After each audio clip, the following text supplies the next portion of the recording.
welcome everyone to our first talk in our Department of Political Sciences Human Rights Speaker Series.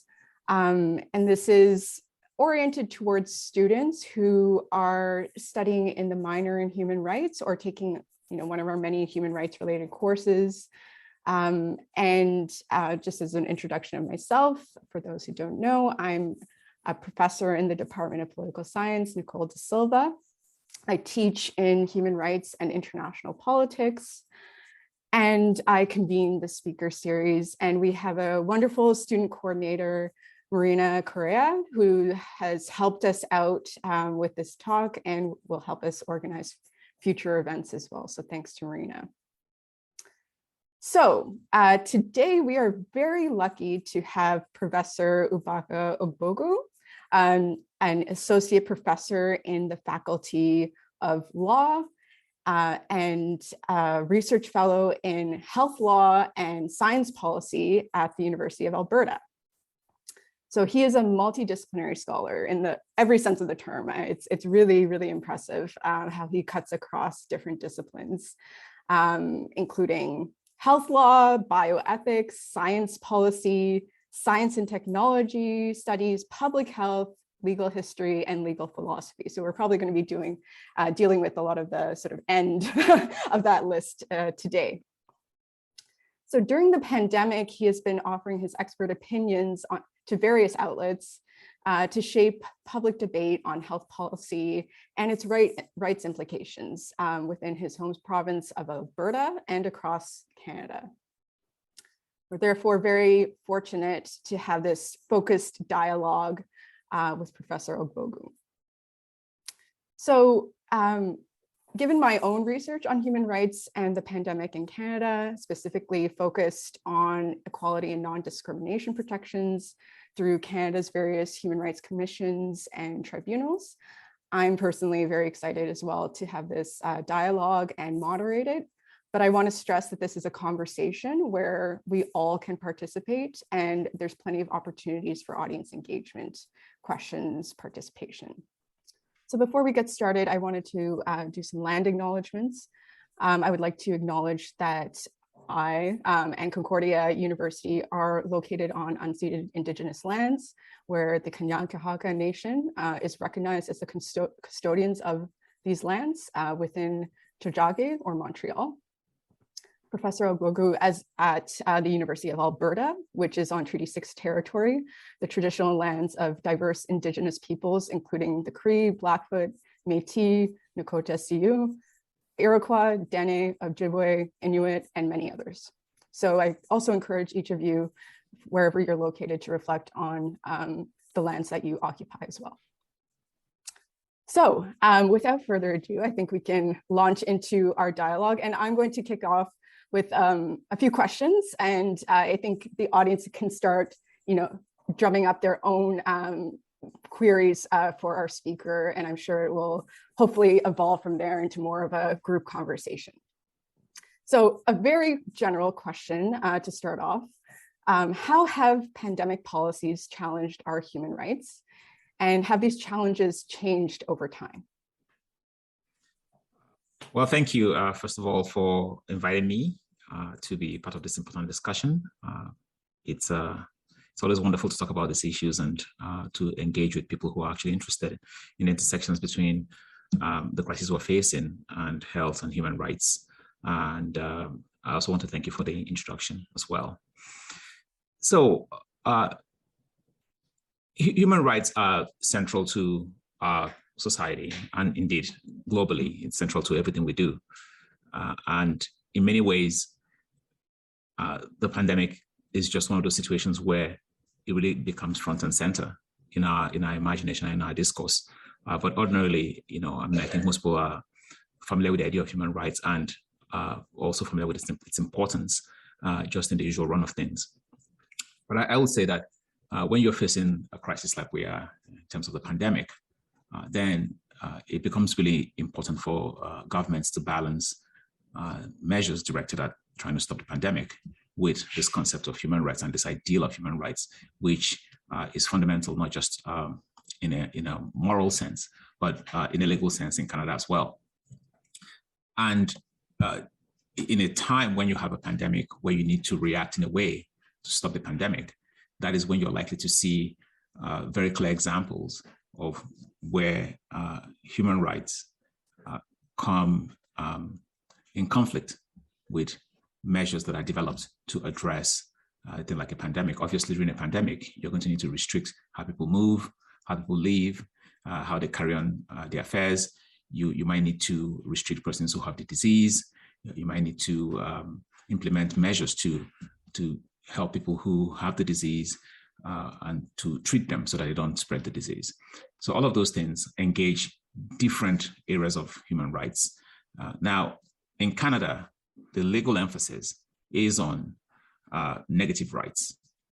And we can get into this at some point during the discussion, what negative rights are versus positive rights. I'm sure in your work, you discuss a lot of, in the international context, especially discuss positive rights and how that is developed and implemented in different other countries in the world. In Canada, we don't have that concept really. What we have is a concept of negative rights, which are enshrined and protected under the Canadian Charter of Rights and Freedoms, which is part of the Canadian Constitution.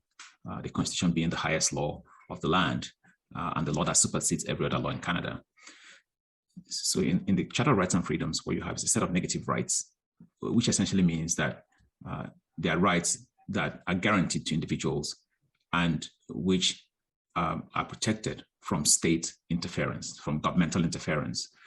But they work in the form of the government cannot do X to you, right? Because they do X to you, then they are violating those rights. They don't really emphasize the government doing things for you.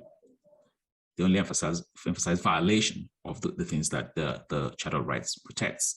And I think in the context of a pandemic, negative rights are engaged, but more fundamentally, positive rights are also engaged. The idea that the government has to actually do things for you. And many of those things that the government ought to do in a pandemic are things that go to what we call social determinants of health.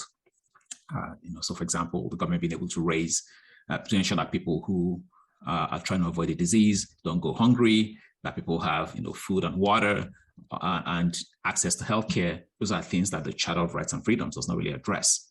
They are things that are in the realm of positive rights. And I think if you're thinking of the way the pandemic intersects with health and with human rights, you have to think of it along the axis that I've drawn out roughly. Negative rights, positive rights, and measures, extraordinary measures that are intended to address what's going on. And the question becomes, to what extent has the government tried to, first of all, not violate the legally protected rights, negative rights, but also to what extent has the government done anything, if at all, to try and advance a set of positive rights to ensure well-being when they have put extraordinary measures in place to try and deal with the pandemic. Yeah, so you jumped ahead to, I was eventually going to get you to speak to negative and positive rights in the Canadian context, which is very interesting, especially when you zoom out to kind of international human rights and the diversity that's there and different cultures and political systems emphasis on negative versus positive rights. So being in the Canadian context, I would agree with you, right? There is this emphasis on negative rights, within the Charter. But could you speak a little bit about your experience sort of navigating that in terms of public discourse around rights during the pandemic? And do you think that plays out, or do you see a sort of recognition now that we're confronted with this crisis? Is there interest or curiosity or greater attention to the value of positive rights, perhaps, and government intervention? I'm going to start with the last bit there that you mentioned. If I see the government sort of moving towards a set of positive rights, the short answer to that is no. But in terms of my experience with how the government has reacted to the pandemic, what I found is that, first of all, I don't think the government of Canada and the provinces in Canada have done enough to, in fact, react to the pandemic. In fact, the story has been mostly health measures, not really using the full extent of their powers.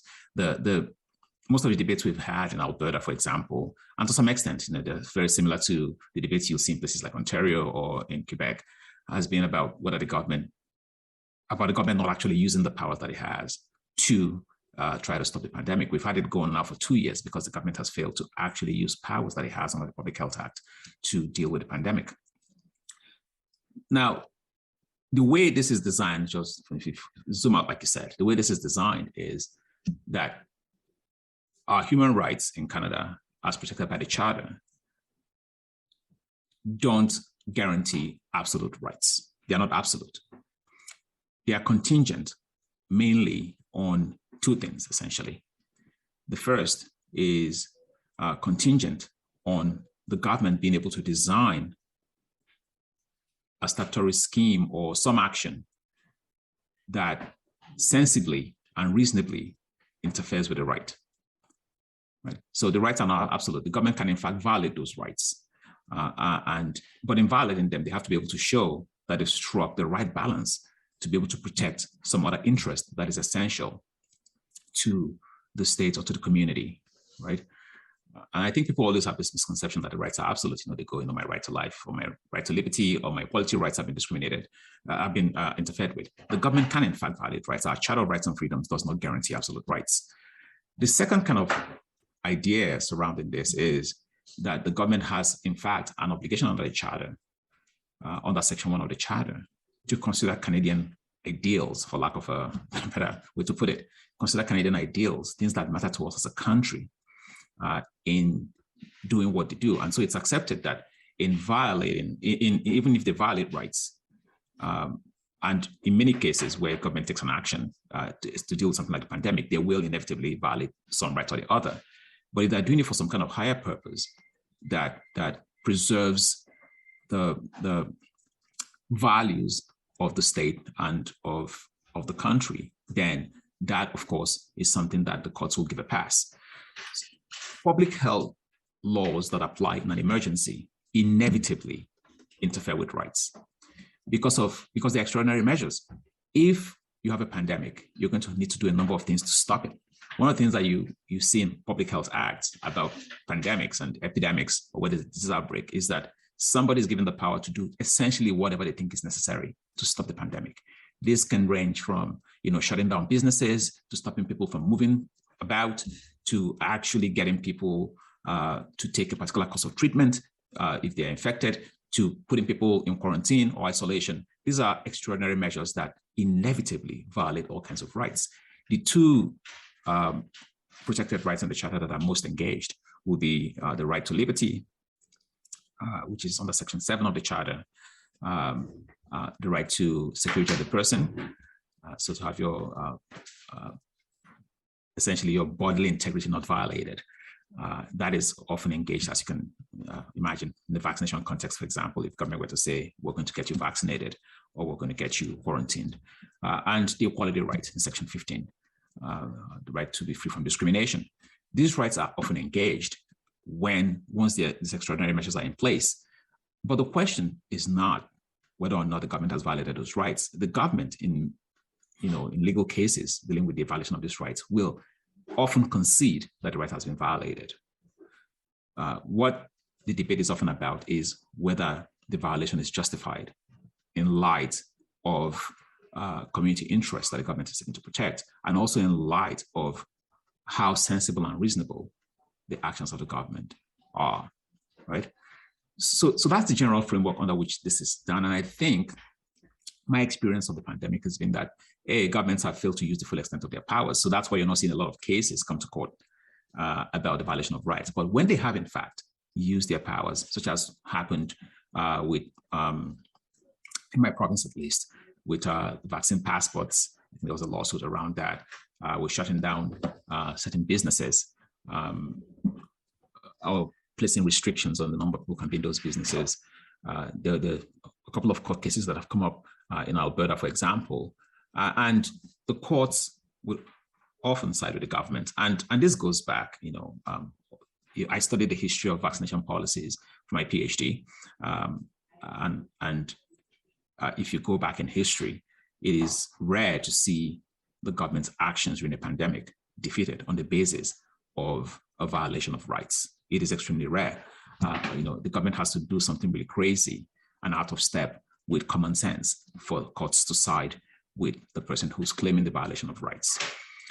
So in many ways, the conversation around rights in a pandemic will often favor giving the government some latitude to react to the very real threat against the community, provided that the actions of the government in violating rights, as I said before, sensible, reasonable, and in accord with some higher principles that are of value to Canadians generally. And I'm using terms here that are not in the charter because I'm trying to sort of give a lay understanding of how this is, but they're very technical concepts that when the courts are interpreting them, they have to really dig into what's sensible, what's reasonable, and what is in the interest of Canadians. But it's just a shorthand for understanding how the courts think of this.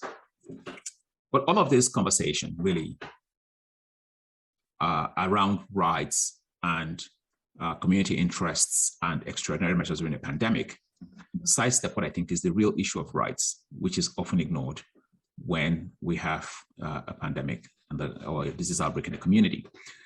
Disease outbreaks and epidemics and pandemics affect people who don't have a good social safety net, who don't have good social supports, and who need more support from our government, which prior to the disease outbreak or epidemic they were not getting. And there's tons of data on this. It affects mainly poor, racialized persons who are with disability, people who lack good social supports. And I think it is somewhat rich, in my view, to talk about negative rights when the people who the pandemic affect the most are the kinds of people who, even if their rights are violated, don't have the resources to actually go to court to prosecute those rights. If you don't have housing, or you're living rough, and the government violates your rights, I don't know where you begin, right? One of the stories one of the things that happened during this pandemic in Alberta was that people who were living rough and who lacked housing were being paid paltry sums of money by bad people to go get vaccinated on their behalf. So people who are opposed to vaccination will pay somebody who's without housing, and there are people who got numerous vaccinations in one day, and you can imagine how dangerous that is. And that person is not really interested in, or will not have the means to prosecute a violation of their rights. What they need is a good social safety net and good support so that they can be able to manage the pandemic like the rest of us who are doing much better than they are. And that's where the question of positive rights come in. That is lacking in many ways in Canada. And so that, for me, becomes the real issue of rights in the pandemic. Yeah, so thank you. That covered so much ground, and I want to pick up on a few things. And to the audience, please feel free to start asking your questions as well. But speaking of the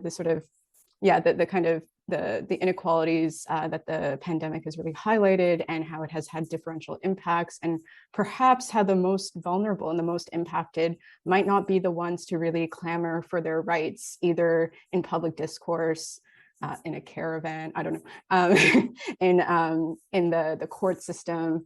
And so we might have this kind of irony where those who are being, whose rights are being compromised the most, we don't hear from them, or at least this is reflected in my research on sort of human rights claims in human rights commissions and tribunals, where I've been analyzing what claims have been made so far over the course of the pandemic related to the pandemic. And so far, it's been not the typical grounds for discrimination that you might anticipate, where it's, women being forced out of the workforce, for example, or racialized communities, or, like these kinds of vulnerable populations. It's usually fairly, privileged people claiming discrimination without fully understanding what constitutes discrimination. So saying they don't want to wear a mask and claiming that they have sort of miscellaneous disabilities that they can't substantiate. And so the case gets forced out. So there's been no case that actually, there's been, a few that have actually been not struck out and had a ruling and so on. So it's interesting from that perspective. You really see that even our human rights protections that are intended to combat discrimination against the most vulnerable, against these protected characteristics, it's not being used in a way by those you expect would, given everything we know about how the pandemic has been impacting these segments of the population. So yeah, sorry, go ahead. I just respond to that very quickly. That's a very interesting point, because I think it brings to mind two things for me. The first is a general misconception around the notion of what we regard as human rights in Canada. There's human rights in a moral sense. Sort of the idea that we have these inalienable rights that are attached to us as humans, right? And that comes as part and parcel of our being, right? That concept, of course, is one that many of us believe in, and many of us want to be the reality of our lives. But that is not the concept of human rights that the Charter protects. And that's not the concept of human rights that you go to the courts for or to human rights commissions for.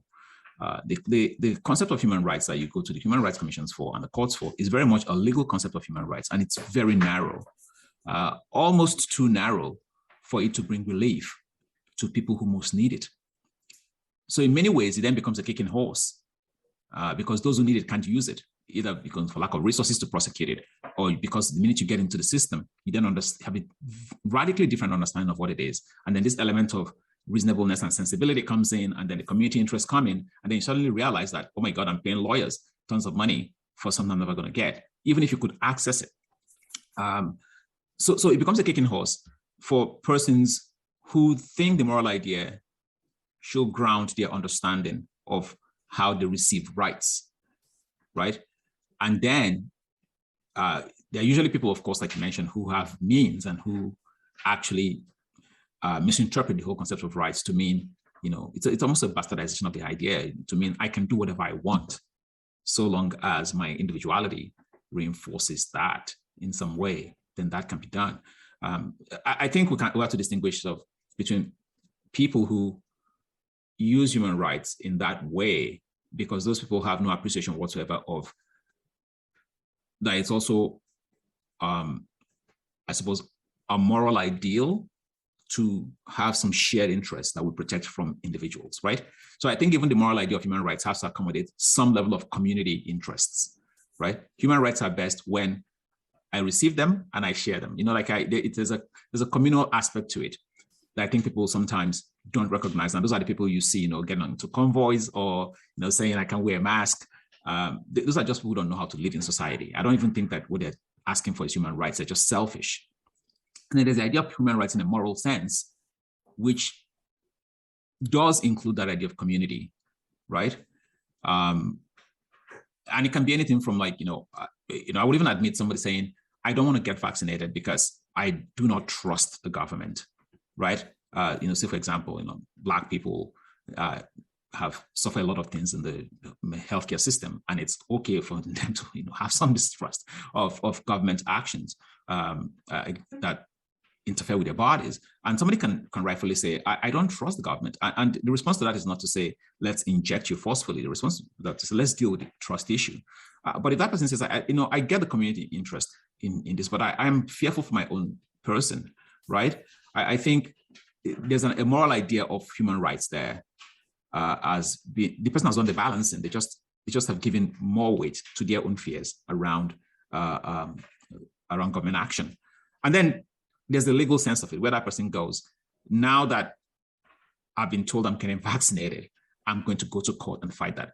And that third sense of it is quite, as you know, it is a big deal. That's where, lawyers get involved and all kinds of things become really technical, right? Yeah. I like for us to sit in sort of the middle ground of it, because I think that's where you can have an appreciation of the tensions that drive people's thinking about human rights. People understand, there's some community interests, but there are reasons why I also don't want to bend to government will in this matter. Yeah, so that kind of raises some questions linking back to what you were saying also about sort of reasonable, justifiable limits and how that's permissible in the Charter. And I'd like to add that it's also a principle of international human rights law that, you know, limitations can be necessary. But there are certain guards on how you limit things, right? It needs to be proportional, proportional to the problem. It needs to be necessary. It needs to be evidence-based, and it needs to be subject to democratic review, sort of. So it's very much in line with the Charter. So I wonder then if, and linking to that, how to reach these groups that perhaps have this well-founded distrust with, you know, following, let's say, government policies in various ways. So is it, like, have governments done enough in both those sides of the kind of information, public engagement, public outreach side of navigating this pandemic, where they are clarifying that these policies, these harsh, seemingly harsh measures are necessary, are proportional, are evidence-based on the one hand, and then doing enough outreach to inform and win the trust of sort of marginalized communities.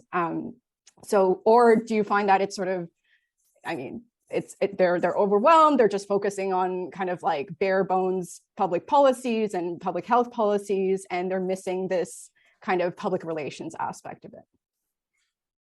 So I have deep thoughts on this. And you're in Alberta, let's just say. Yeah, but even taking, I mean, it's variable, across provinces. Obviously, I think some provinces are doing much better. I think the federal government has, on net, done much better in terms of information. But if I compare this to countries that are actually doing really well in terms of letting citizens understand the basis for violation of their rights and what the community interest is.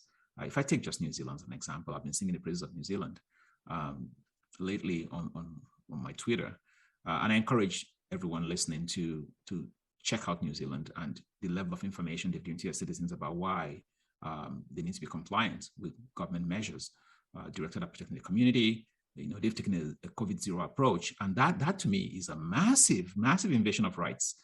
The COVID-0 approach requires the government to really double down on violating rights. And in New Zealand, the people of New Zealand have actually bought into this because the government has provided enough information for them to appreciate the value of community interest. But it didn't start with the pandemic.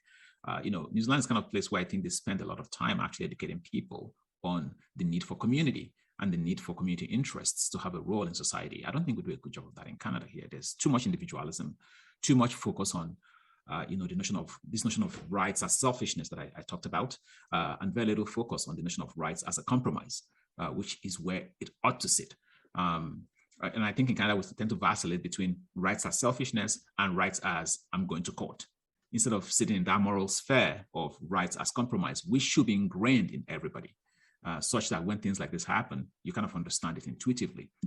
But the governments in Canada, across Canada, have done a terrible job, absolutely terrible job of communicating this. I would actually go as far as to argue that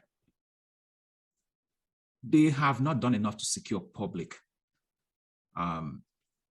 understanding of the need to advance the community interest or contribute to the community interest in the context of the pandemic. In fact, government's actions in many ways have also been selfish in different ways. I recall when when the WHO declared that we now have a pandemic, very early stages, I was in TV interviews on this, and the very first action the government of Canada took, and there was a huge debate about this, was to bring Canadians in China back home. There was this huge debate, and I remember going on TV and saying, "Look, this is the most selfish thing we could do as a country. It's a disease outbreak. It's going to leave Wuhan inevitably, given the kind of world we have today. It's coming here. And what you want to do is you want to actually help China deal with it so it doesn't spread further than it should. You should start thinking globally." And the government of Canada was obsessed with this idea. They were like army bases where they had planned to like quarantine them for a while. There's all this outcry about not bringing them back home. So they started with selfishness. You saw that again with the vaccine distribution. again, it's all stories of selfishness. So you can't be behaving that way, right? You tell people to, you place restrictions on businesses. You don't provide support for people who are going to lose work. You can't be doing that and expecting people to buy into the idea of, one Canada and one community. In many ways, our federal structure also creates problems. The fact that we have provinces who can do whatever, they can do different things around this complicates the matter. But I could go on for days about this. I just think the government of Canada has failed woefully to actually advance any idea of the public interest or community interest in this. I think even if they tried to do it within this pandemic, it would have been a failed effort anyway, because this is not something that we think about intuitively. People live for themselves in this country too much and don't have an understanding of what it means, right? To share. And, if people get bored of being at home, that's the pandemic is over. It's over. I'm bored. I can't go to my coffee shop anymore. That's it. I'm taken to the streets. That, people, all the seniors who died, it's just, I could go on for days about this. It upsets me. I just think the government has not done enough to actually get people to come into that idea of community interest. I'm going to shut up now because this one gets me going. No, I think it's been a really interesting time to look at federalism and the dynamics of that, and how the federal government has sort of taken a sort of relaxed approach to let's say invoking the Emergencies Act or whatever, using its federal powers, or even just kind of intervening with provinces and so on. And that's very political, of course. And again, this is a whole other conversation, I think. Right. But we do have a question from the audience, so please go ahead. Thanks so much. I've really been enjoying this. I wanted to pick up on this point, picks up on the question about the sort of, or Nicole framed the question about communication as clarifying to citizens the grounds for certain compromises being made. And I'm wondering about the sort of baseline role of trust in institutions prior to the pandemic for this. Because if I think about debates, for example, in different European countries around measures like a curfew, and how some of the anxiety is around, a lack of trust in institutions, that this as a truly exceptional measure remains exceptional in the context of the pandemic, and in places where there is sort of deeper distrust of institutions, that compromise becomes more difficult to thread. So the end of this question was just to ask about sort of what the baseline of institutional trust has to be to sort of sustain collective sort of acceptance about those compromises on individual rights. And, and especially thinking about the Canadian experience and comparing it to our neighbors to the South, I would have thought, we have much greater institutional trust. And so what that compromise, what that cultivating that trust also looks like. Yeah, thank you. That's a great question. Such a good question. So I think the baseline, before we discuss what the baseline should be, I think we should start with when the baseline should be set. Right. I think the baseline should be set in peace times, to use a war metaphor. It should be set way before we confront the kind of crisis where the government then needs to rely on that trust to be able to implement its policies. So in many ways, it's something that should happen organically as part of the way we teach people in schools, how we raise our kids. There should be a commitment to understanding that the government is there to sort of help people and represent our common interest. And of course, the government has to be good, in a sustained way, and not be what we see today, where governments tend to live for political cycles as opposed to governing. There's many factors that go into it. I'm not a political scientist, but my sense is it's something that should start way before you get to the pandemic stage. I think you probably need to shut up the chat as well. So that's the first thing. But what should our baseline be in the absence of just established trust in government that exists organically and as part of the usual state of affairs? There are surveys that have been done that show that there's low trust in governments. That's clear and somewhat intuitive, right? given the kinds of governments we have these days. But that is a higher level of trust in healthcare professionals and scientists. They still command a lot of public trust. So I think the way you set the baseline is by delivering decision-making to scientists and healthcare professionals in the context of a pandemic, right? And I think the underlying notion there is that people trust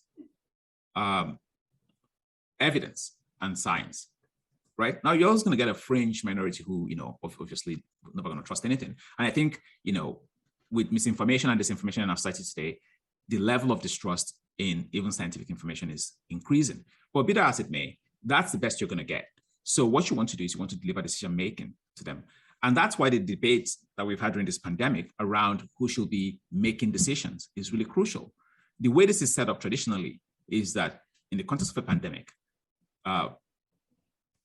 public health officers make the decisions, they make the calls, and the government provides resources to support them. But as you've seen in Ontario and in Alberta, we've had huge debates about this.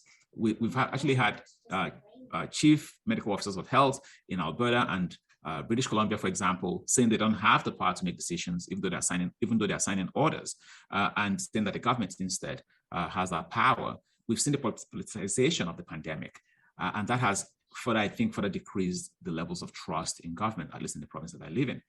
I really believe the solution is that in a crisis, you don't want the crisis to go on for too long. I think in a crisis, you should deliver decision-making to the most trusted source of information.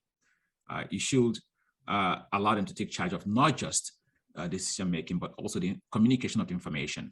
I think at the federal level, they've actually done a good job of this. I think Dr. Tam has been really good with putting out messages that reflect the science and reflect the understanding of the science. If you think of the way she's handled the aerosol, airborne COVID matter, and contrast that with the way it's been handled in provinces like mine and in British Columbia, you can see why people don't think they can rely on the information coming from my provincial government, as opposed to that coming from the federal government. So that'll be my answer is you want to do it organically and make sure that it's part of how it's intuitive to us to trust governments. But in the absence of that, you want to actually make sure the information is coming from sources that are more trusted than government. Yeah, I guess that raises the kind of role of experts in science and science communication with the public and the challenges of that. And we could have another discussion about, but the challenges of an evolving crisis and constantly needing updated information and the kind of public's appetite or perception of that, right? The inconsistency leading to perhaps doubts or anti-science views, or feeding into that skepticism of expertise in science and so on. So that's another discussion as well. But we have a question from Robbie, and I will unmute you. Hi. Yes, so thank you very much, first of all, for doing this talk and arranging this, everybody. Just so at the beginning, we sort of talked about the moral foundations of human rights and the legal foundations. Let's stay perhaps in the kind of legal arena, the Canadian Constitution. Now, we know that all of those rights, for example, Article 6, subject to reasonable limitations. And that raises two questions, of course, like how are we defining what is reasonable, and who gets to define what is reasonable? Now, you seem to have, with all due respect, but you seem to have just not really moved the goalpost, but just changed this conversation to be about we can put pro tanto limitations on rights to the extent not that they are reasonable, but that they are selfish. And so I say you have the same problem. You're going to have to define what is meant by selfish and who gets to determine what is selfish. So, I mean, really, are you going to come up with a legal definition of what is selfish? Because it seems like, that's a very emotive word, but again, with all due respect, there's a bit of hand waving going on there. and you can kind of hide this behind that. And an additional point, I guess, is that we've talked a little bit about crisis, is that I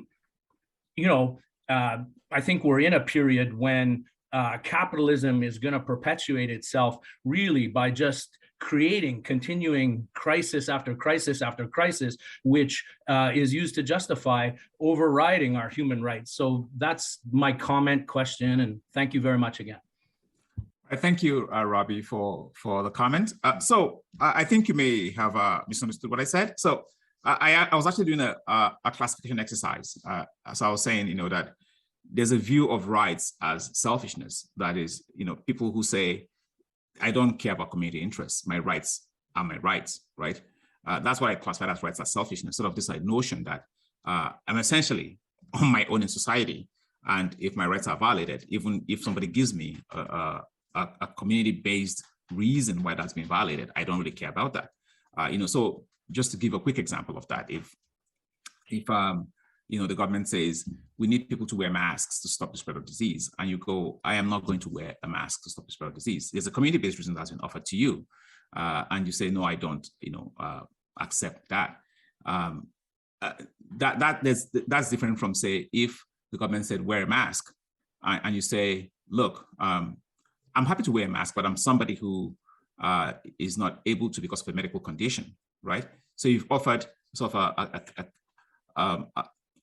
a countervailing reason that needs to be sort of balanced against the community interest. Now, should we be forcing you to wear a mask when it's going to cause you harm, versus the need to protect the community from the spread of disease?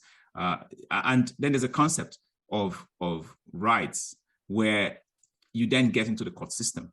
The concept of legal rights, as enshrined in our charter, really don't matter much until you're ready to go prosecute them. And when you go to prosecute them, that's when the question of reasonable limitations come in, the way the right is interpreted comes in. It becomes this whole thing that essentially only lawyers have access to. You need a special key to unlock that.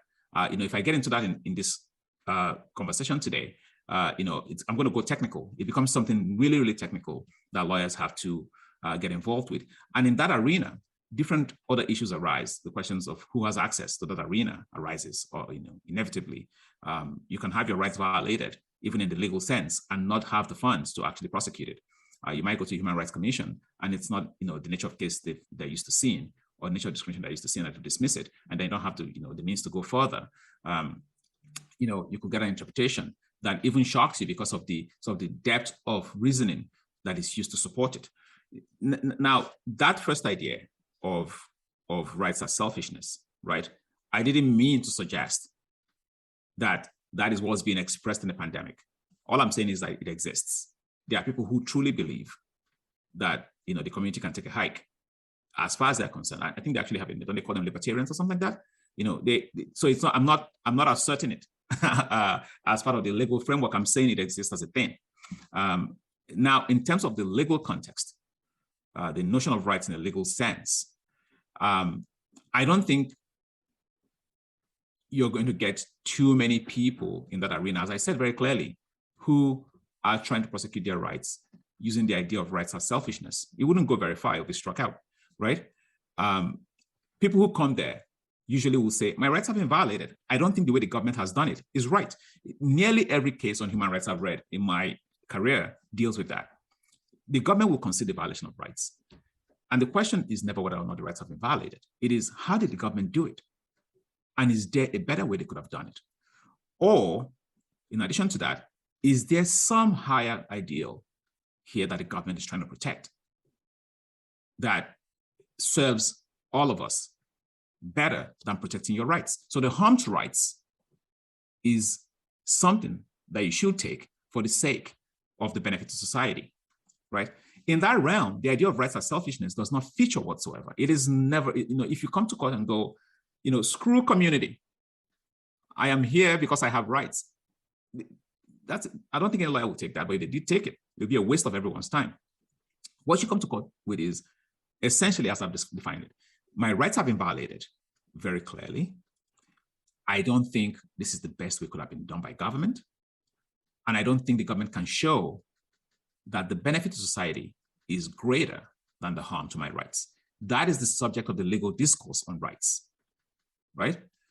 So in many ways, my classification of the two moral senses of rights was just simply to point out, essentially, that people have a misunderstanding of what rights in a legal sense is about. And that much of the discourse you see from when people lack that understanding vacillates between the idea of rights as selfishness and the idea of rights as a compromise. But if you push all of that aside, in a legal sense, what you have is just purely a debate about how government action has interfered with your rights. And then to sort of follow up on the question about reasonableness. Now that we could probably spend, that's a lecture. The idea of reasonableness, as the courts see it, really comes down to, again, sort of this notion of, if you're trying to be reasonable in a legal sense, you have to show, for example, that you've taken the least intrusive way to the violation of the right, right? You have, if there's a better way to do it, you have considered that, right? Essentially, you've chosen the best way to violate the right. Your violation of rights is so good that it's actually beneficial to society for you to violate the right. That essentially is what reasonable means in a legal sense. It's a balancing act in many ways. I hope that explained it somehow. Elora? Yes, thank you. Thank you, Dr. Ogbogu, for coming to speak with us today. My question, you mentioned the case of New Zealand, and you were saying it was sort of a good example of this communication. And I'm wondering, how did they do that? Because it's a pretty sort of intense concept that you have to make your population understand that you're going to have to violate their rights because there's a greater community need. And so I'm wondering if you can speak a little bit more about that. Exactly how did they go about convincing people? Right. So I'm not an expert on New Zealand, but my sense is the response to their measures there cannot just be something that happened with the pandemic. It has to be something that's ingrained in individual and social consciousness in New Zealand. I grew up in a place where people think of the community first before they think of themselves. So that idea is not alien to me. And if I found myself in a place where that was the demand, I will gravitate towards it very naturally, right? When I talk about this in my classes, I use the example of when, it's coming up, I have 6 brothers, and I'm the second. It'll be wrong in my culture for me to eat first when there's little food to go around before the youngest eats. That's just the thinking we were raised with, right? And so when somebody's talking to me about a concept that serves the community or about something that serves the community, it is easy for me to sort of understand it and to gravitate towards it. Even if I'm facing constraints, I'm always thinking, who else is constrained, right? And how can I help my community? Now, I'm not saying that doesn't exist here. I'm just saying that in societies where that is the philosophy for reacting to crisis, you're going to get a very different response than one where the philosophy is, different. And I think what you find in New Zealand is, they elected a government that has a defined policy profile that tends towards what I'm talking about, right? So that's a first decision that they've made, right? In many ways, I think their isolation from the rest of the world and the fact that they are, this place that, is at the end of the world, essentially, also sort of helps them think about, we're on our own and we have to help ourselves, and we sort of have to sort of lift ourselves out of whatever is going on. But they also have a high level of trust in their government. And we've talked about trust, and in response to Alexandra's question, they have a high level of trust in their government. But also the government has shown its willingness to also be part of that conversation. So, I don't know if you heard stories of their prime minister saying, I'm canceling my wedding, I'm not going to have any parties. And you contrast that to politicians here, breaking their own rules. And you kind of start to get a sense of the ethos being different from what you have here. Of course, you have people who protest these things in New Zealand. You have people who don't like vaccination, who don't like the lockdown, but you just have fewer of them and more people buy into what the government is trying to do. So I think it is something that is ingrained in the consciousness, individual and social consciousness of New Zealanders. It is part of their ethos. When I tweeted about New Zealand, a lot of New Zealanders came on and affirmed what I'm saying. They're like, this is the way we are, So it tells me that they kind of understand it intuitively. And I've met many people in Canada who understand that intuitively. It's just that we are far more polarized on these issues than you will find in certain other places. All right, thank you. We have Lacey. Hi, yes, thank you both for holding this. It's been really lovely to talk about this. I'm wondering, taking that philosophy of like, if there's somebody younger than you should give them, like you should meet before them, that kind of idea of community, taking that to a global scale, how do you feel about people in the West, I guess, having 3-4 booster shots when there's many countries that are still unvaccinated? Like, I'm just thinking, this is my biggest issue with what's going on, is that I feel personally quite guilty for having getting more vaccines, because it's so accessible to me, when these variants and the reasons why we need these vaccines are going to keep coming from unvaccinated countries. So I'm just wondering what your insight into that is.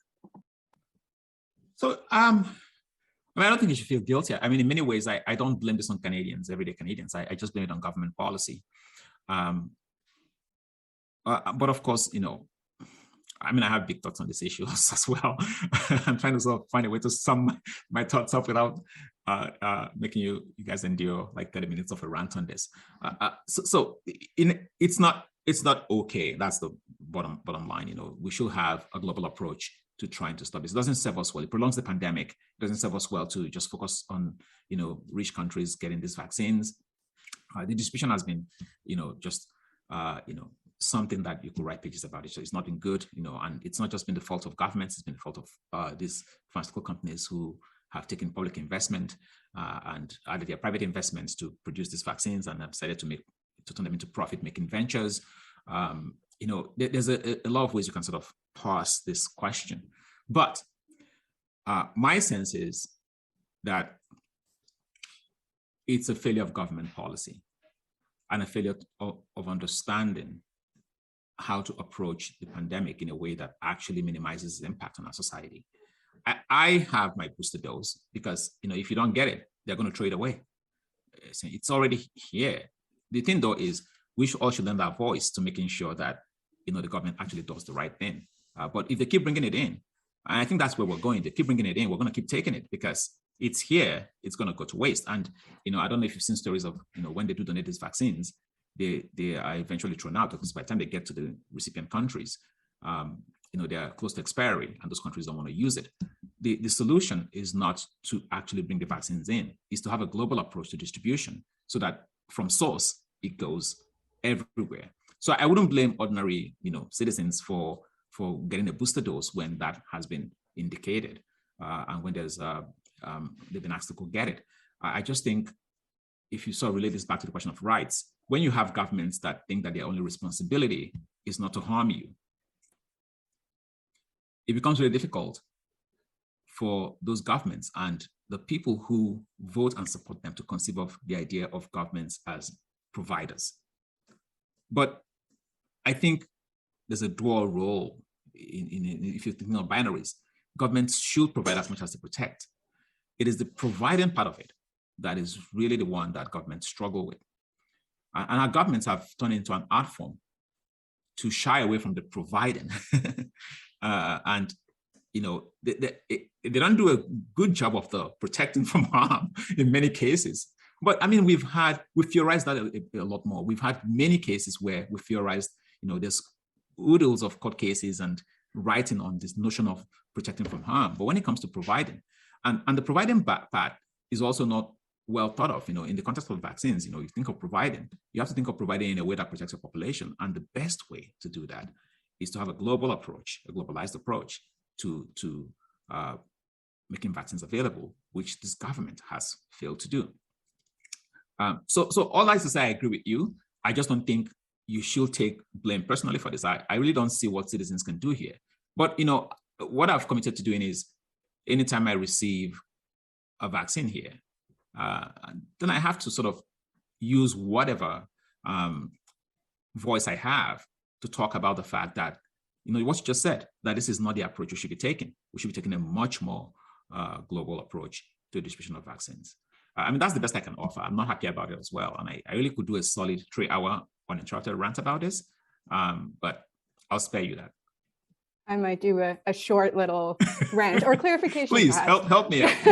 No, I mean, I think it's interesting because, right, the sort of global vaccine equity discussion has really shifted in the context of Omicron, right? So the demonstration that the rest of the world can be a breeding ground for variants, and we, you know, according to our individual interests, we won't be protected until we solve the pandemic internationally. That was different than the original kind of discussion around this, right? Perhaps where it was just, you know, regardless of your nationality, regardless of where you are in the world, you should have, you know, access to healthcare, right? So access to an adequate standard of healthcare, and regardless of how rich your country is, and so on. So there's these kind of two sides to this, right? It's a kind of instrumental logic from us in the West thinking, okay, this is, you know, these other areas of the world are these incubators for disease and so on, which is, in my view, kind of problematic, right? To take this approach just based on that. But that's a lot of what the discourse has become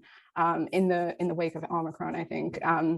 But we also need to consider the sort of like the value of every human life, right? That's sort of the logic of human rights as well.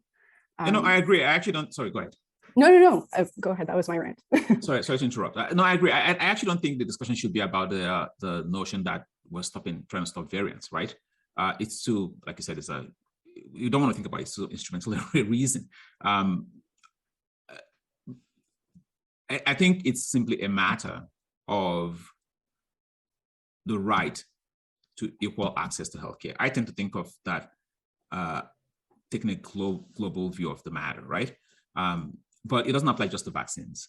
You know, it applies to how we develop research and development, to how we develop pharmaceuticals, to how we set up hospitals and systems.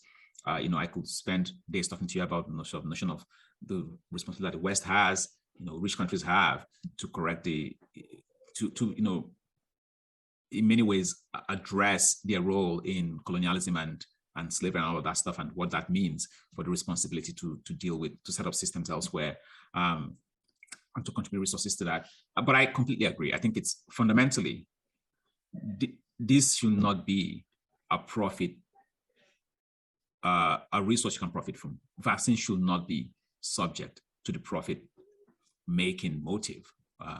I think, especially in the context of pandemic, it should have been designed to be something that is available to the whole world. And there were attempts to do this at the beginning, but of course, when you're then forced into a situation where the primary reason why people should actually, and the correct moral reason why people should actually have vaccines freely available to the whole world, when that is no longer compelling to anyone, you have to find some way to convince, you know, countries like Canada, who do not buy into that at all, right? They don't buy into the notion that you so eloquently talked about. So there has to be some other way of trying to sort of communicate the message to them by saying, you know, even for instrumental reasons, even just for self-protection, you have to see the value in that. I think that's why Paul brought that up. You know, it's just, you have to see the value. If you cannot see the moral reason to act here, then maybe you will see that this is not good for you even. But even that hasn't been compelling, to be honest. They've not actually listened to that either. So maybe we should just stick to the original message.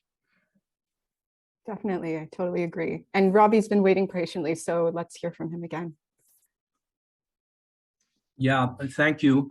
So, okay, first of all, I don't want to misinterpret or oversimplify your remarks. And this is a follow-up on your answer, but it also hooks into the other comments that I've heard from people. So again, without oversimplifying, it does seem to me that if we go a level down, your position is based in a kind of utilitarian calculus. And if that's not fair to say, then please, you know, tell me why that's not fair to say. But if you are going to accept that, then I'm wondering, like, what norms or constraints you think it's necessary to impose to kind of limit the excesses of utilitarianism. So, I mean, I won't give these sort of, well, so you could do a crazy thought experiment where you say, well, we can wipe out this pandemic tomorrow, but we have to kill these particular 100 people. But that will save all of humanity. We'll never hear about COVID again. Well, and then you could accuse those 100 people. Well, you're being very selfish because you're not taking into account the benefit of the entire world, 7 billion people, man, come on, give it up. And there are less dramatic actual instances. So at the beginning of the AIDS epidemic, Fidel Castro in Cuba said, okay, there's an epidemic. This is very bad. We don't want to punish anyone, but everybody who is, infected or at very high risk of being infected, mostly homosexuals in that case, he built a sort of colony with a wall around it. And, it was a kind of prison, but it was presented as a very, very nice prison. They were well fed, they were well treated. They just couldn't move about freely. So I'm just wondering, first of all, if you would say that you are taking a sort of utilitarian calculus, and again, how you would propose to limit those kind of excesses. Okay, thank you for the question. So the first thing is, I am not taking any positions. I am merely explaining how the law works in Canada, right? I haven't taken any positions. I have merely explained how the legal interpretation of the charter works. Now, if what the courts do is a utilitarian calculus, I'm not sure that that's clear from the numerous court cases I've read. I wouldn't say that that's how distill their assessments of these cases down to. And I'm not entirely sure I understand what you actually mean by utilitarian calculus in this context. But to be clear, I'm explaining how the law works, and outside of how the law works, I'm explaining my views on how people conceive of rights in a moral context. Now, that's my view of it. It's not me saying that that's the sum of the views on how people conceive of rights. I just think there are people who clearly and factually conceive of rights as, something that protects them, and they don't really care whether it interferes with someone else's well-being. That's not what they're about.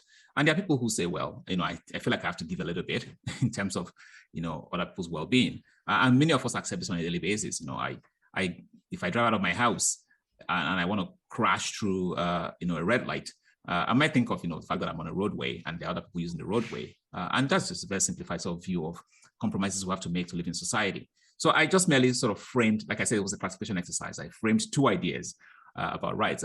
If you want to hear my position, I'm afraid we're going to have to convene another session where I actually talk about my views on this, my opinions on this matter. But I was just merely conveying a classification of rights. And then I brought you into the legal realm where I explain how the courts conceive of the charter.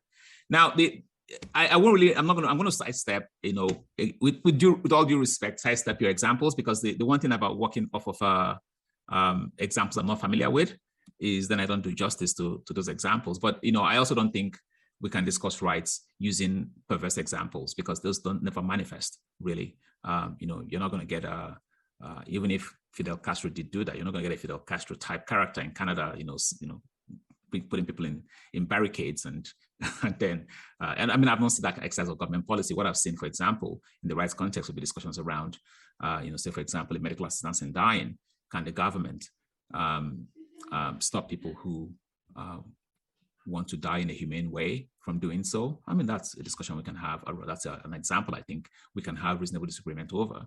In the history of Canada, and since we got human rights documents in Canada, we haven't actually had a vaccine mandate implemented by law. I think this struck as protesting what is likely the very first one we've ever had that's a true mandate. And if we see a charter challenge, then we'll get the courts interpreting it. So I don't think we get so many of these examples where people are being rounded up, and what we actually see that we ignore all the time is, well, like I said, positive rights. People in this country are dying and suffering and in all kinds of danger because the government has failed to provide. Where they have, and in many cases, they actually have a legitimate negative rights claim that is attached to the positive rights claim, which is saying you provide it for some group, but you don't provide to us. This has happened in the context of indigenous children who are put in the welfare system, and they're putting that system at a higher rate than non-indigenous Canadians, and the government has failed to do something about that until very recently. We've heard about the lack of good drinking water on reserves. These are examples of where the failure to deal with positive rights then creates a negative rights problem. So that's what we see more in Canada, not examples of people being rounded up and put in barricades. So I'm going to sidestep your previous examples. One thing my training as a lawyer doesn't allow me to do is really dream up hypotheticals that just lead to endless debate. And the way I see the role of law in society is that law is essentially an umpire. And it's an umpire that is in many ways powerful and sometimes right, but also sometimes flawed. But it's good that it's there, because if it wasn't there, for the really critical cases where we need someone to actually settle the fight, we have no other option but to kill each other. And that's what the law is there to do. And thankfully, when we bring cases to the law, it has to have a framework within which it resolves these controversies. And that framework is one that is ordered, one that relies on precedent, one that I said is, can be good sometimes, can be flawed sometimes. But for the most part, it operates within a system that is designed to solve problems in a certain way.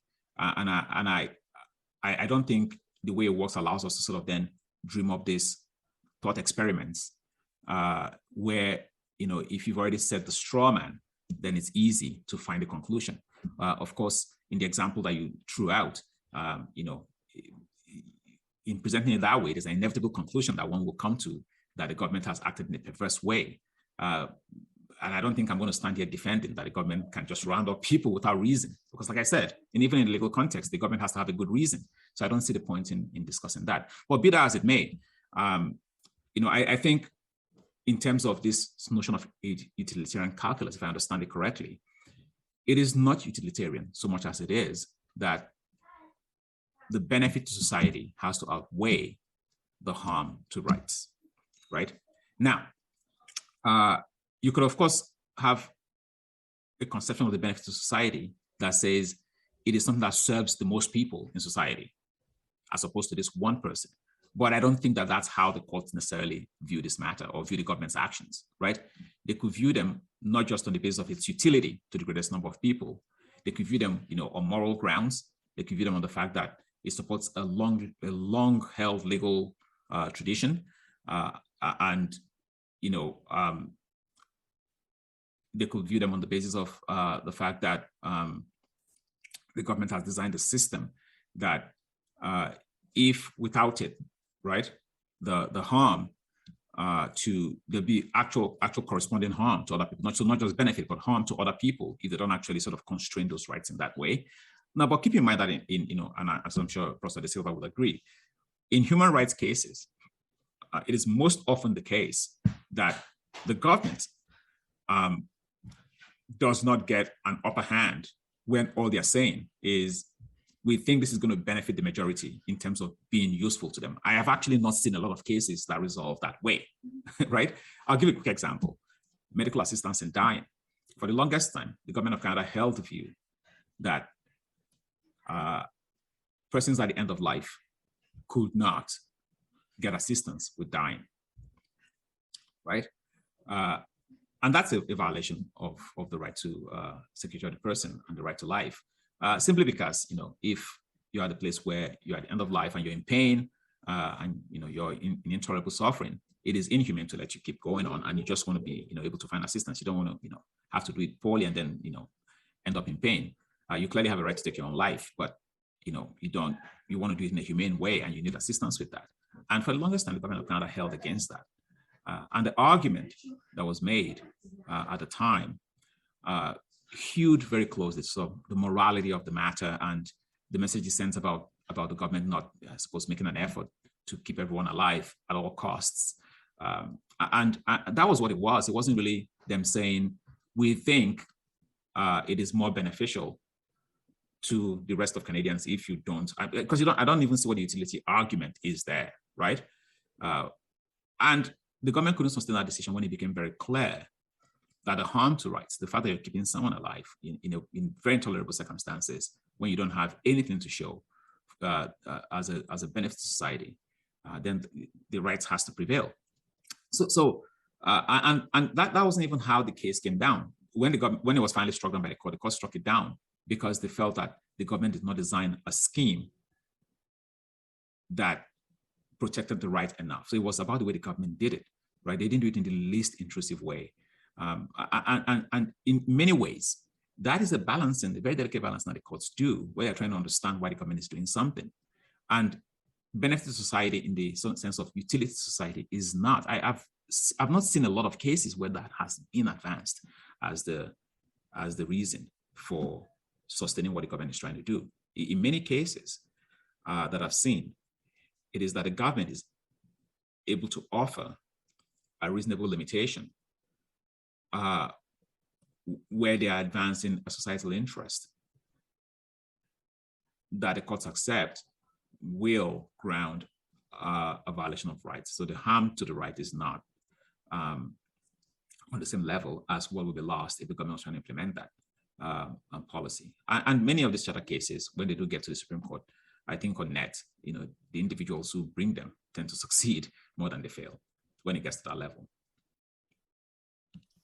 Yeah, so thank you. I think we've come back to something that I wanted to ask you about earlier when we were talking about courts as enforcers of rights in the context of the pandemic. And there's a sort of pipeline issue where perhaps there's a bit of delay, or some cases probably might take some time to reach the court system or get adjudicated. But it really hammers home how the protections for our rights are really dependent on courts in a way, right? And it still kind of remains to be seen, though we have some indications with some cases getting decided, and you referenced how they tended to side with the government, right? So that's something also, I've been on similar kind of panels other times. So it's been interesting to see that play out, where so far, right, we haven't had a lot of pushback from our judicial system pushing back on what governments are doing. So why do you think that is? Do you think it's like the quality of the cases being brought forward? Do you think it's something regarding, I don't know, throwing it out there, right? Judicial independence. I mean, there's questionable independence of the institutions that I was mentioning I studied, which are government created administrative tribunals rather than courts, which, I mean, that's a nerdy legal distinction, but it matters in terms of judicial independence. So do you have any thoughts on why we see this kind of overall pattern, with certain exceptions, of course, but a general siding of the courts with what governments are doing? So I think we have to understand that the government has incredible resources to engage in these legal fights, right? They have in-house lawyers, sometimes some of the best. They have, incredible resources to be able to sort of manage this. And with access to courts, the level of resources you have to engage or to gain access really matters to the outcome. I don't study constitutional cases, but I study medical negligence cases.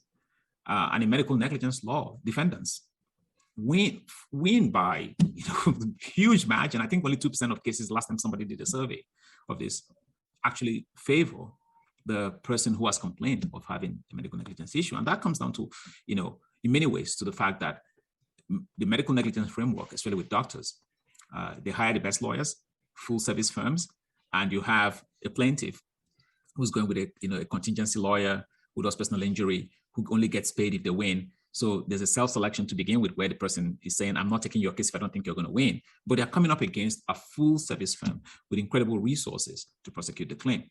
So courts are not, in my view, the best avenue for resolving disputes, especially those that affect people with low means. And rights violations affect people with low means, generally speaking. We've set up a system that is not designed to support the legal vindication of rights. So I don't know how we can expect it to yield the legal vindication of rights. It only does so when the violation of rights is so extreme that somebody is on a mission, right? Somebody's on a mission because it's so extreme, and we've seen that in, say, for example, cases like procreative liberty. So we saw, Dr. Morgenthaler in Canada take that on. He's a doctor. he has the resources. But even that, you know, I mean, I'm sure it wasn't an easy fight for him, right? But he was the vanguard of that fight. We've seen that in situations where you have like labor unions banding together to protect some kind of right related to work. You know, and then we're starting to see it lately with, you know, sort of right-leaning groups in the political spectrum using the resources that they've sort of put together through, you know, the groups that support them to try and prosecute these rights to the court system. In many ways, as I said before, unless you have the kind of resources to match the government, you're going up against a very dogged fighter. The clearest example of this I can give you is in relation to the case that's been in the federal courts for a very long time now, where the group representing indigenous children, as I discussed before, who are in welfare, sued the federal government for discrimination in terms of how they support those children vis-a-vis non-indigenous children. They won at the first level of federal courts, and you would think, you know, having won there, that's what, I mean, it took incredible resources for them to actually start that. And when they won, instead of actually providing the relief, the government appealed it. You know, Harper's government appealed it, Trudeau's government appealed it. They've been appealing it. They've sunk in as much money as it would take to pay out the claim into fighting the claim, right? I mean, that's your answer right there. You know, how are ordinary citizens supposed to compete, right? And this is where the court outcome actually favors the complainant in these cases. So imagine if you're somebody who doesn't have, if you go to a lawyer and you say, look, I have this claim, and lawyer goes, well, I'm going to give you, straight up tell you, you don't have a claim here, right? I mean, there's two outcomes from that. You hate the lawyer, and then you go find some other lawyer who will take it forward.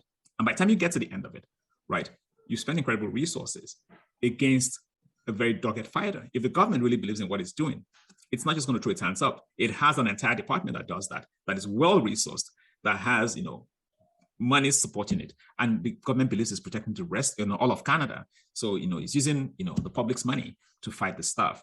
And, you know, at the end of the day, in terms of how that works out in terms of legal arguments, in my experience in law practice, you know, you need money to find legal arguments. And cases don't necessarily get resolved only on legal arguments. There's a lot that go into it.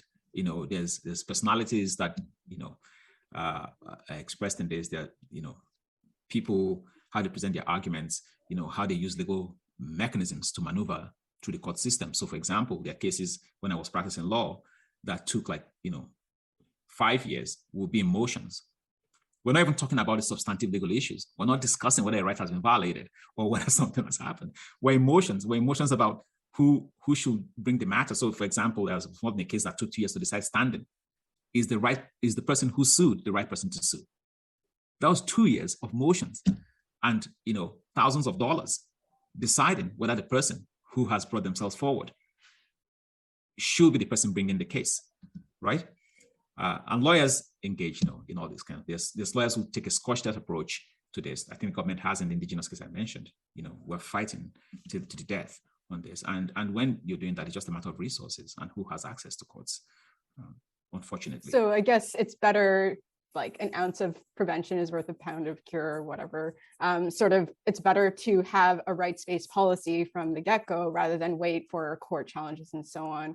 And I mean, is that part of what motivates you to do so much public engagement?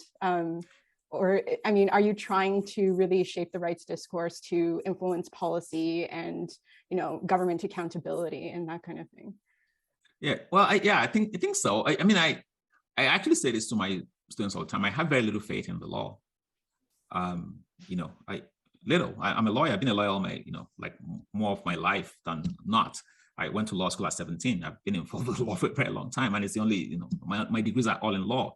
But I truly do not think it's a project that serves society the way people think it does. I mean, I think you know, I like the law. I like the fact that we have a set of rules, but I don't think people understand what these rules are supposed to do. I think in many ways they're supposed to shape behavior, but they're not the sum of behavior shaping norms.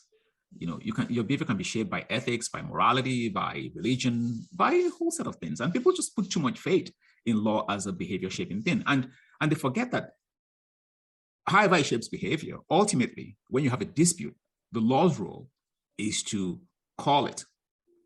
It is not there to say, you know what, you guys have been great in the fight, you both win. No, one person is coming out the victor.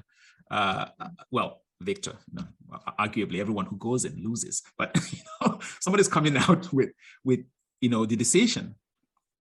But that doesn't mean the controversy has ended. You guys can continue the fight after. They just made the call. They just decided who's going to get the legal decision. But then you go on hitting each other. You go on like talking about how your rights have been violated. All of that goes on. The social problems don't end when you leave the courtroom, right? Every time the law, the courts convict someone or acquit someone, grant someone remedy for rights and doesn't grant them remedy for rights, the social problems don't go away, right? So we really all should be thinking about how to solve social problems outside of this construct that is very much one about fighting to have a victor, right? Law is not designed, at least the way it's expressed through the courts, it is not designed to solve social problems. It's not designed to reveal truth. It's designed simply to decide a dispute that has become intractable. So much so that somebody has decided, I'm going to pay money to a lawyer to go prosecute it. If you could solve it any other way, you wouldn't go there. If, in the context of a pandemic, we had a government that explained to people why they have to wear masks, that invested significant resources in the opportunity costs to wearing masks or to getting vaccinated, right? Accepting that there will always be people who will, reject that. Or if they tried to stop the pandemic a lot earlier by making everyone stay at home and then providing support to people who will find it difficult to be at home, for a short period of time to get the case numbers down and then reopen, everything, as some countries have done, then we won't be having this sort of intractable fights that then lead us to go to court, right? But once we get to that stage and the law gets involved, the problems are not going to go away. Somebody's going to go and go, so the one person is going to go and go, you shut me down, or you made me wear a mask. And the courts are going to say, let's even say the courts say, the government was wrong to make you wear a mask. So we all take off our masks, and then COVID keeps spreading. There are people who are going to suffer from that. It doesn't go away. So what you need to do is invest in social policy that raises everyone's lives and, accommodates people to the best extent possible. I just don't think we spend too much time on that. I don't know. That's my senses. Courts do what we expect them to do, but I think people put too much faith in them. I would never advise someone to consider litigation unless it's truly becoming intractable and they're looking for a way to get themselves out of an intractable situation. I don't think it's a way to arrive at social policy. I don't think of too many situations where people have received judgment or where, a case has been decided and the social problem went away. So for example, we've been convicting a lot of criminals in our history, but we haven't stopped crime. We haven't stopped the problem of prisons. There are countries that do it better. There are countries that accept that crime has social roots and they've solved the social problem. And so they don't have crime. I was watching a documentary on Norway the other day, and now I want to move to Norway. Crime levels are really low there. They don't believe in prisons. Their prisons are like hotels. And, they put people in prison for like hours and then they have, it's you should watch this documentary. It's on YouTube. It's crazy. And they're focused on something different from sort of this penal approach that we have. And we've been punishing and punishing and punishing through courts. But have we solved the crime problem? No.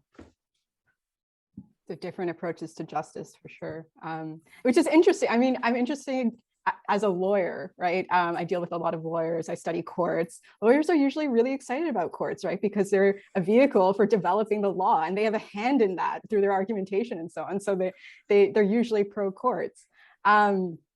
So it's interesting to hear a more skeptical view from. I think that's right. I think that's correct, because they're interested in developing the law to do what the law does, but they're not interested in developing the law to solve social problems. That's what I'm arguing at. The lawyers want to fine-tune the law so that when you have a dispute, you're using the best notion of legal concepts to resolve that, right?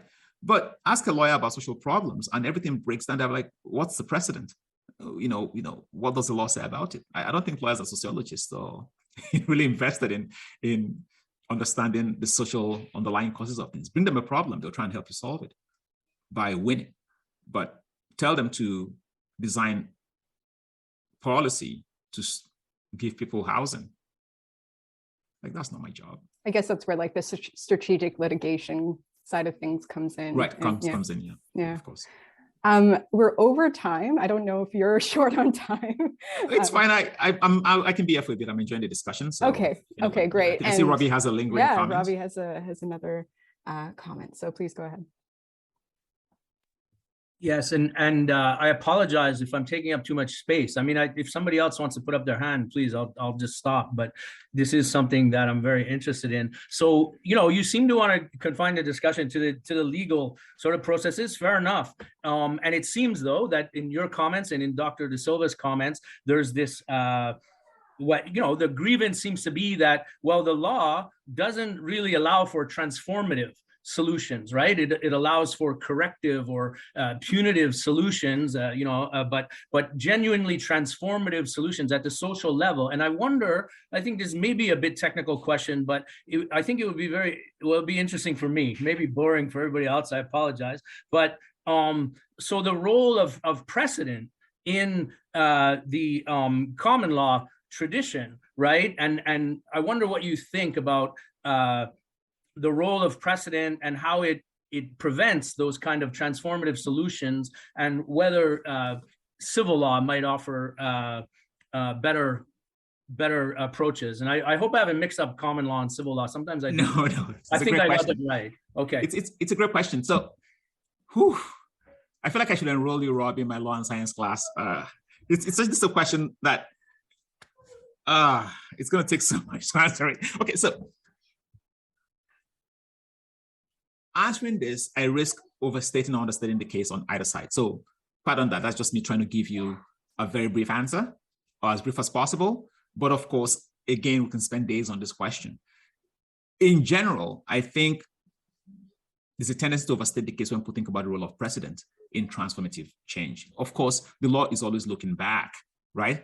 And when you're looking back, it's kind of intuitive for one to think that, you're not really interested in the progress of the issue because you're always looking to what decision was made before and you're seeking to apply that. So precedent does have that gloss that comes with it. But I think the idea of incremental change is a better way of thinking of precedent, right? Because lawyers are technically skilled in being able to vary the facts and to vary the context in order to be able to get an application of precedent that just is different in a way enough to advance change. So in many ways, you can think of precedent as being backward looking, but they are actually precedents that shape the future. I'll give a very quick example, really quick. There's a case called Diamond and Chakrabarty from the United States, where it was decided that anything to which human ingenuity has been applied is patentable. That was a case involving an engineer who discovered, I think a petrochemical engineer who discovered a bacteria that is capable of eating up oil spills, essentially. And this bacteria is synthetic.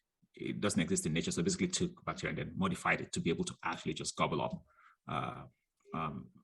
oil spills. And you can imagine some huge implications for oil spill cleanup, for the environment and all of that stuff. And he sought to patent it. And the US Patent Office said, no, you can't. It's a bacteria. It's found in nature. You can't patent nature. And at the time the US Patent Office decided that, the precedent was that, exactly that. You can't patent nature. You can't patent things that exist in nature. So they were relying on precedent. Along comes this case, Diamond and Chakrabarty, where the court says, well, you've applied human ingenuity to nature. You've modified it ever so slightly. It doesn't matter. You've thrown some human ingenuity at it. So it's now something that's patentable. that case is now the bedrock. It was so transformative.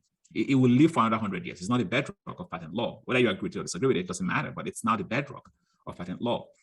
And you know, that was just because lawyers are technically skilled to vary just a bit. So I don't know if there's any difference in civil law and common law in this respect. But I would agree with you that when it comes to social transformation, especially if you want it quick and you want it, you know, long lasting, you don't have to wait for Diamond and Chakrabarti to come along. If Chakrabarti did not go to court, we're never getting this case. That's the problem. Not many people have access to courts. If you're looking for truly transformative change, you really want to step outside of the law. If you're looking to solve, you know, the climate change problem, for example, you don't want to wait for some petrochemical engineer to discover a bacterium and then go to the US Patent Office, and then they say, no, you're not patenting it. And then it goes to his university and they're like, we'll support you. Or, you know, some oil company says, we're going to pay for this because of the huge implications for us. You don't want to wait for that. You want for governments to be able to form policy around this based on the evidence that they have, not have to wait for the courts to decide it. All right, thank you. We have a question from Alora.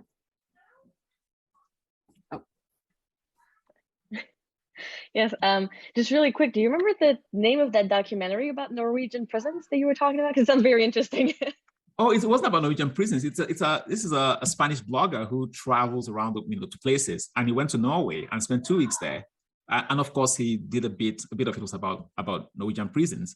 I'll send it to Professor Silva, and maybe she can forward it on. I don't know what it's called now, but it's this blogger who just visited Norway and spent 2 weeks in Norway, discovering the country, and now I'm in love with Norway, and I want to go to Norway. I want to move to Norway. That's me every time I watch a documentary about Scandinavia. I'm like, I am moving. Thank you. Having been to Norway, no. I'm not going to go on recording talking about Norway and my skepticism about like Scandinavia as like this paradise, but that's another discussion. I suspect I know what you're talking about, but you know. But yeah, I think we can probably let you go. And thank you so much for this really far-reaching and really insightful discussion. I think, you know, we transcended just the topic at hand and talked about really interesting dynamics about the Canadian legal system more generally, and everything from rights to ethics, morality, and how those things might not exactly overlap and all that. And thank you for bearing with us, everyone, through that interruption in the middle. But I think it was very rewarding to make it through and continue the discussion. So let's have a big round of applause and thank Professor Ogbogu for his time. And yeah, so this is the end of this talk, but we are going to have future events in the speakers series later this term. So please keep an eye out for that. So thank you, everyone. And thanks to you two for organizing this, to you, Marina, for organizing this, and thanks to everyone for your questions. You know, as Professor Silva knows, we feed off questions. You know, it's never a good session of anything if you don't actually get questions to react to. And I thank you all for your very excellent questions. All right. Have a great weekend, everyone. Okay. Bye, everyone.